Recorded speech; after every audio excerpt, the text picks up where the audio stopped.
There was a couple of other strategies that you shared in your book that I found really interesting. I'd love you to take a deeper dive into. But specifically talked about the air and the sea. That those can be streams of revenue for Puerto Rico if it were to be a sovereign country. How would Puerto Rico benefit economically from that? Puerto Rico can establish its own shipping lines, like Navieras Oceánicas, and Puerto Rico could really make a lot of money and also lower the prices for that. One big one has been, that sounds so nice, but how are you going to pay for that?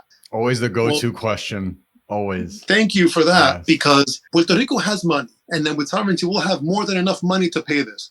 But so you can get an example of this. Fortunio and all these other corrupt contractors and these people, one of them, he made, I think it was like $112 million during his, time in the government. With that money, they have secondhand ships, cargo ships. Puerto Rico could buy and own, not even lease. We could own them, and we would have over 40 ships in Puerto Rico's hands. And just with that, we could have one of the largest shipping fleets in the Caribbean. So that's what we could have done with all that money, $112 million. We could have done that if we were sovereign.